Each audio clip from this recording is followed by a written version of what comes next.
What's going on, guys? It's Jimmy here. Welcome to our daily show where we discuss everything going on here in our country that you need to know about here on a daily basis. So we got a lot of details coming out here about this new massive package here that Congress is trying to pass. The Democrats are trying to pass here. Even Senator Bernie Sanders is kind of critical about it. And we've had a lot of new details coming out here about it. The Senate parliamentarian struck down a major provision on it that is going to affect tens of millions of people here. I covered that in the previous video. Definitely want to watch that here if you haven't yet. I'll link you to that here at the end of this video. It covers health provisions and the cost of health care and prescription drugs. So that was a very, it's actually not good news, and they're gonna try to see if they can get that passed here. It has to do with the Senate parliamentarian rules and the way the reconciliation process is passed. But we're getting a lot of, some people think this bill's good, some people think this bill's bad, some people think parts of the bill is good, parts of the bill not so bad. It really depends on the political opinions on this bill. So let me give you some opinions on the bill, or I'll show you some opinions on the bill. First, we'll start with Senator Bernie Sanders here, who's not a Democrat, I should say. He's an independent. He's had some criticism on this bill. First, he says it's a good bill. It's a good step in the right direction, but we could have had a lot more in this bill. It was a chance to get a lot more. Here's what he has to say, and he also says we're going to go through an amendment process where a lot more could be added. Take a listen. According to a recent University of Chicago poll, a strong majority of Americans believe that the government is, quote, corrupt and rigged against me, end quote. Further, according to a recent USA Today poll, a very strong majority no longer believe that the Democratic or Republican parties are responding to their needs, and we have to move away from a two-party system to a multi-party system.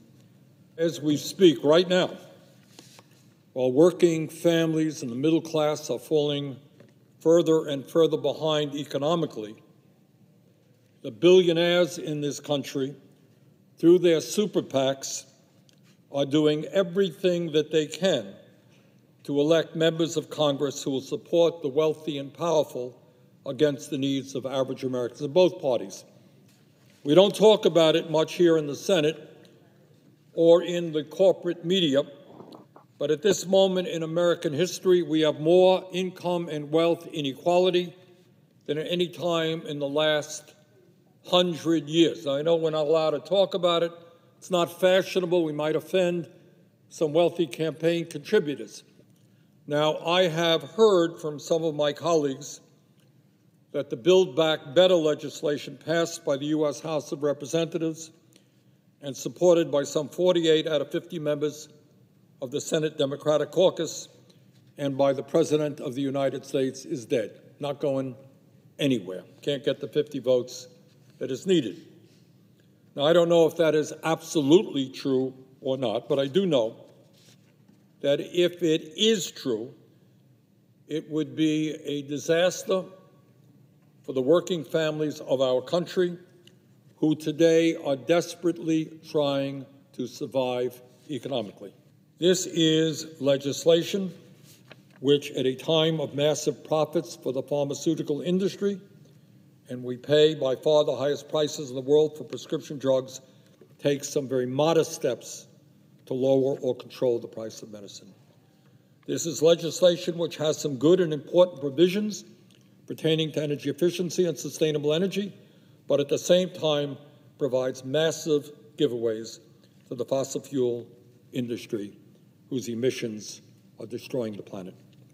This is legislation which appropriately ends the absurdity of large, profitable corporations paying nothing in federal income tax, but at the same time leaves intact virtually all of Trump's tax breaks for the wealthy and large corporations.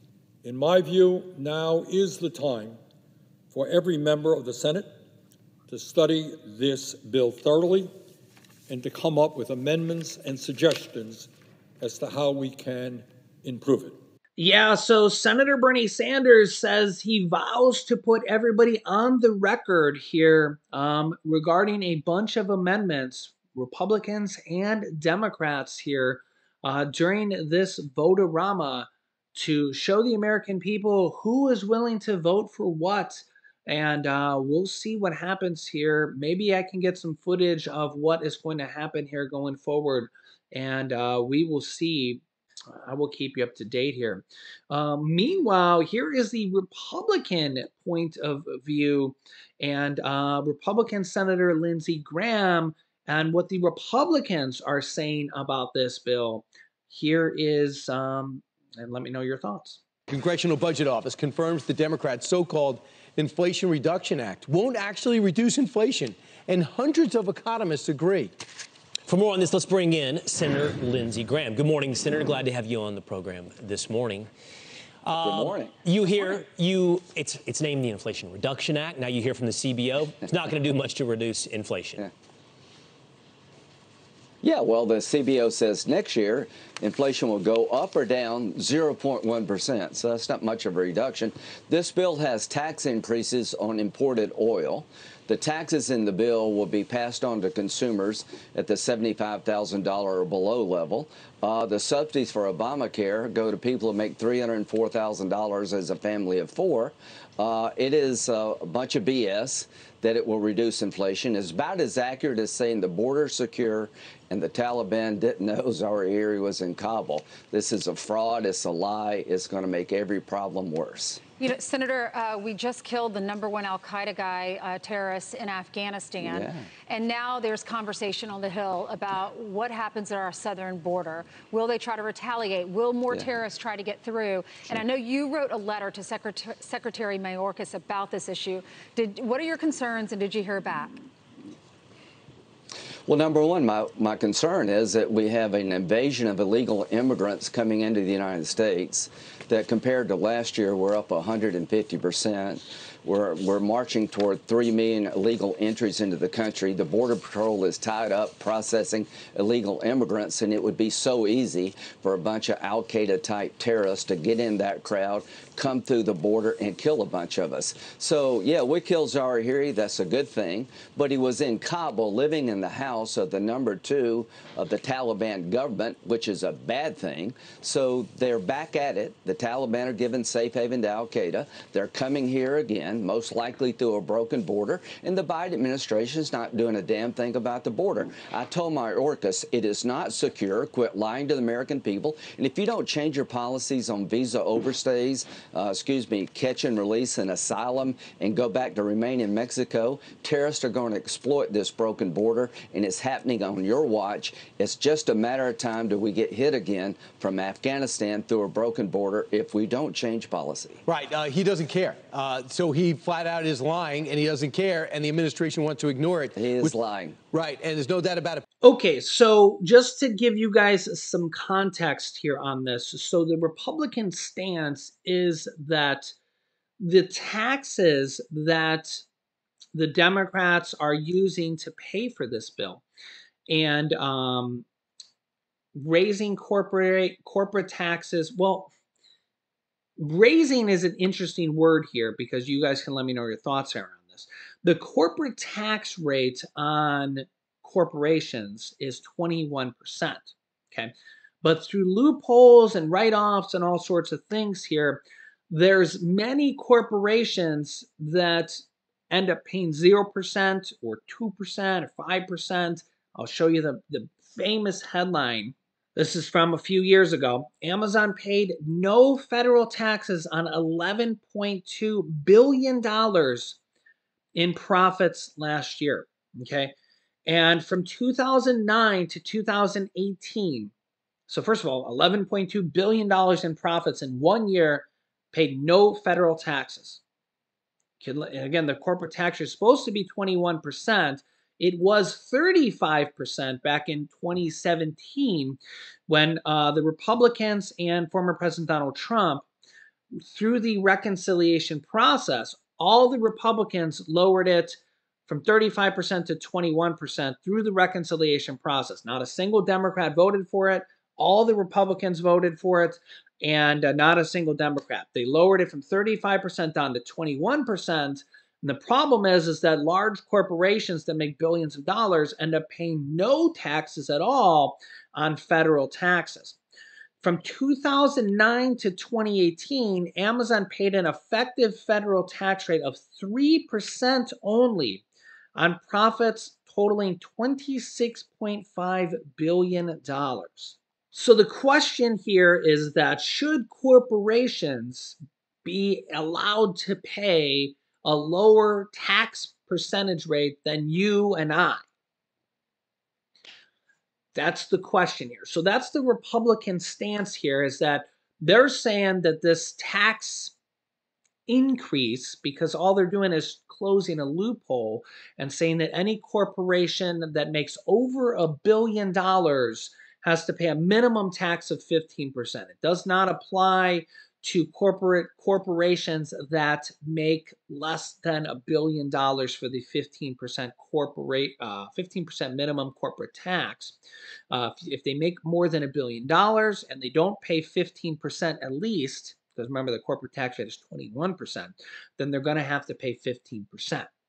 The stance that the Republicans are making there is that, well, now that they're going to have to pay some taxes, as opposed to paying no taxes or very little taxes, they're going to pass that tax rate on, or the increased taxes onto consumers. You can let me know your thoughts if you think that is the case. That's not always the case, because it's a competitive market. So for example, if we look at like an iPhone, and an iPhone is $999, an iPhone can't always just raise the price, because you could buy a Samsung Galaxy, you could buy a Google Pixel, you could buy another phone, a laptop. If you were going to buy a Dell laptop and now Dell has to pay taxes, instead of buying a Dell laptop, you could buy an HP laptop, you could buy an Apple laptop, you could buy something else. So it is a competitive market. So if one company raises their prices because they have to actually pay some taxes, you could go to a different brand. So Republicans are actually defending the billion-dollar corporations for actually having to pay some taxes, which is, I'm scratching my head because I had an itch, but it's actually a head scratcher. So in a lot of cases, a school teacher pays more taxes than large corporations like Amazon. Nike actually paid $0 in taxes one year. And don't get me wrong, a lot of these corporations like Nike get their shoes made over in China. That's just the way the things are done here. So it's not like they're getting all their things made here in the US. Amazon literally gets millions of products made in China and then shipped over here. So it's not like these companies are all USA companies, and it's not like I'm bashing any one particular company here. It's just kind of the way things are. So now the interesting thing here, and again, I'm Bernie Sanders is bashing Democrats here as well, saying that there could be a lot more in the bill for, and again, I'm just kind of here bringing you guys the truth. Bernie Sanders just says that a lot of people are unhappy with both parties. I'm just trying to kind of bring you guys the truth of this whole bill. You guys can make your own decisions here, and kind of what both parties are saying here about everything. A lot of people are unhappy with Congress in general here. Now, the Congressional Budget Office said here earlier that the Inflation Reduction Act could save nearly $2 trillion over 20 years, but a lot of it is going to be over time, because the first couple years is when they have to pay a lot of the money up front, and then a lot of the money is paid for, and that's when a lot of the savings comes in, as well as the prescription drug pricing. And also a lot of the stuff that's changing now with the Senate parliamentarian having nixed the prescription drug pricing for private insurers as well. But, the interesting part about this here is that, Republicans were always on the stance that we're worried about the federal deficit, the federal debt. We're worried about the debt, the deficit. But you can't pay down the deficit or the debt without tax dollars coming in. So it's really how can you pay down the deficit or the debt without making billion-dollar corporations, literally the corporations that make the most money, without them paying any taxes at all? And remember that again, the other provision in this bill, one of the provisions in this bill, is that corporations that are buying back stocks, that's one of the popular things to do with their billions and billions of dollars right now, which actually provides no innovation, it provides no jobs.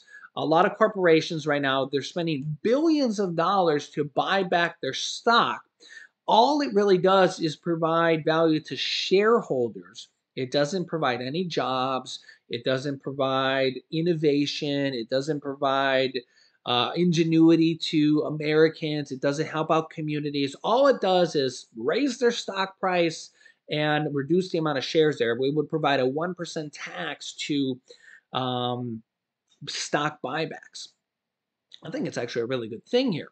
But the problem here is that if we always defend corporations from never having to pay taxes, we can't also say, oh, we're gonna, blame the deficit and the debt on, I don't know, the Democrats or Joe Biden or however, if we're trying to get tax dollars out of people who don't pay taxes at all, corporations making billions of dollars, you can't have it both ways. And I mean, if you're a Republican, please let me know your thoughts here. But this would lower the deficit by potentially $2 trillion. That article is, or that detail is from the Congressional Budget Office. Over time, again, if you think corporations paying no taxes at all when they make billions of dollars, again, sometimes they pay a small amount of taxes, sometimes it's 2%, 5%, sometimes it's 0%, depending on any given year. The vast majority of Americans do not think that's fair, that a school teacher would pay more than that, okay? And that what they're using this money for a lot of years is stock buybacks. That's the problem with today's kind of economic trend is that, yeah, sometimes they're using it for jobs. Sometimes they're using it for this, that, or the other thing. But they're also using it just for stock buybacks. And the problem with stock buybacks is when they do it, they spend billions doing it because it's a great place to pile tons of money in it. So now they're going to do a 1% tax on that because it'll actually deter them from doing that. And when they do that, at least it'll bring in a little bit of revenue for the country to use money for on whatever we want to use it on. It'll bring in some tax dollars. So, and again, I'm just trying to look at this from a realistic point of view. If we don't bring in tax dollars for our country, we can't pay for anything. Whether it be health care, whether it be for money for Medicare, Medicaid, money for state money, money for drilling, money for anything, money for police, money for fire, money for roads, money for stimulus check, money for anything, right? Money for people. You can't pay for anything if we don't have tax dollars coming in. And if billion-dollar corporations aren't paying taxes, who's going to pay the taxes? Somebody's got to pay taxes. And if nobody pays taxes, then the deficit and the debt continues to go up, up, up, up, up. We can't have it both ways. You just have to think about it as a realist, okay? If you're a Democrat, if you're a Republican, take that aside and think about who pays taxes. And remember that the vast majority of really low income and middle low income people don't pay taxes as they get their tax refunds back at the end of the year and they get tax credits. Low income people actually don't pay taxes when all is said and done because when they get their refunds back, it actually offsets the amount of taxes they paid for the year. If they get child tax credits, if they get adult tax credits, when they get their tax refunds back, it actually offsets the amount of taxes they pay. So believe it or not, most low income people do not pay taxes. I'll show you the article here. 61% of Americans paid no federal income tax in 2020. Now, this is federal income tax. This doesn't count like Social Security or any, sales tax or anything like that, right? This is in 2020. 2021 data is not in yet for 2021 tax year. So this was actually from former President Donald Trump's final year. So remember, if you got a stimulus check, which everybody did, or hopefully you didn't, you got the third one, or actually that was from stimulus check 1 and 2. Remember, those are actually tax rebate checks. Okay, so if you paid in tax, technically that's a tax rebate check, so that counts as a tax rebate check. So that kind of offsets the taxes you may have paid technically in the eyes of the IRS. If you got child tax credits, that offsets the amount of taxes you paid. So technically, you probably paid negative taxes for the year, and all that type of stuff. If you got a refund check for your taxes from the IRS, so if you paid in $2,000 in taxes for the year, but then you got a $2,000 refund or $3,000 refund, you actually paid negative taxes for the year. Okay, 61% of Americans actually paid no federal income taxes for 2020. Okay, so again, this is just the data. This is just the data. I'm not picking sides or anything like this. But if 61% of Americans paid no federal income taxes, and large corporations making billions of dollars pay no federal income taxes, somebody's got to pay taxes. It's got to come from somewhere. Yeah. So you can let me know your thoughts here in the comments. This is just how our society works. This is just how our tax system works. Hey, the more you know, the better you can understand how our system works. And the more money that comes in, right now we're actually on a budget surplus. Remember that, I'll show you here. Right now, for the first time ever, this has never happened before. The U.S. budget gap narrowed by a record $1.7 trillion since October. We've never paid the budget down like this ever. So congratulations, I guess. But I wouldn't expect this to happen forever or for very long here. Because again, former President Donald Trump, and I'm going to show you here because I'm not picking sides, I'm just telling you guys the info. Former President Donald Trump added $8 trillion to the deficit in one term in 4 years. So most of the time we add to the deficit. $8 trillion was added in 4 years. So we don't normally pay down the deficit or the debt. So I wouldn't get used to this. So normally we need to bring in tax dollars because normally we're adding to the deficit. For many, many years, it's very rare that we are able to pay down the deficit or pay down the debt. Okay. So we have to bring in tax dollars from somewhere. We don't want to normally be adding $8 trillion to the deficit or the debt every 4 years. That's $2 trillion a year. Okay. So again, if we just let corporations get huge tax cuts and not pay any taxes every single year and defend the corporations for not paying anything, then we can't also say, well, we're worried about the deficit and we're worried about the debt, because you can't have it both ways.